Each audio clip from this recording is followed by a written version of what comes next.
मित्रांनो, तुमच्या बी शेतात तुमच्या पिकाची वाढ थांबते किंवा पाण्याची हाईट कमी होते किंवा कणसांमध्ये दाना भरवत नाही, तर या पोषक तत्वाची कमतरता असू शकते. नमस्कार शेतकरी मित्रांनो, मी आपला कृषी मित्र लोकेश पाटील. 17 दिवस 17 पोषक तत्व या सिरीज मध्ये आपलं सहर्ष स्वागत करतो. आज दिवस 8वा पोषक तत्व म्हणजे झिंक हा तुमच्या पिकासाठी खूप गरजेचा.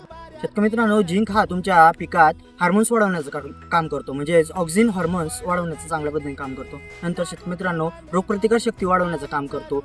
शेतकरी मित्रांनो, नंतर तुमच्या मुळांचं चांगल्या पद्धतीने डेव्हलपमेंट करतो. नंतर शर्करा व टार्च निर्मितीचं काम योग्य पद्धतीने करतो. शेतकरी मित्रांनो, योग्य पद्धतीने तुमच्या झिंक पिकाला उपलब्ध करून दिला त्याचा नक्कीच फायदा होतो. पण शेतकरी मित्रांनो, तुम्हाला झिंकच्या कमतरता कशा पद्धतीने ओळखल्या जाऊ शकतात. तर शेतकरी मित्रांनो, पाने तुमची पिवळसर पडतात, नंतर तुमच्या पानाची हाईट थांबून जाते, नंतर वाढ खुंटते झाडाची आणि त्यानंतर उत्पन्नात तुमच्या पद्धतीने घट होते. तर शेतकरी मित्रांनो, त्याची आपण कोणत्या सोर्सामार्फत तिचं देणं योग्य ठरतं. तर शेतकरी मित्रांनो, झिंक आपण बेसल डोस मार्फत एकरी 5 किलो प्रमाणे झिंक सल्फेट देणं फायदेशीर ठरतं. नंतर शेतकरी मित्रांनो, तुम्ही स्प्रे दरम्यान घेत असाल तर एक ग्राम 1 लिटर प्रमाणे तुम्ही चिलेटेड झिंक किंवा ऑक्साईड झिंक देणं फायदेशीर ठरतं. तर शेतकरी मित्रांनो, तुम्ही केळी पिकात किंवा धान्य पिकात म्हणजे जसं की मक्का, ज्वारी, बाजरी या पिकांमध्ये त्याचा फायदेशीर ठरतो.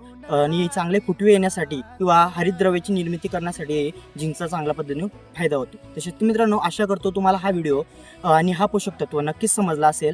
काही अडचणी असतील तर कमेंट बॉक्समध्ये तुम्ही नक्की विचारू शकता. आणि पुढचा पोषक तत्व पाहण्यासाठी आपल्या चॅनलला आताच फॉलो करा. भेटू पुढील नवीन व्हिडिओ. तोपर्यंत राहा.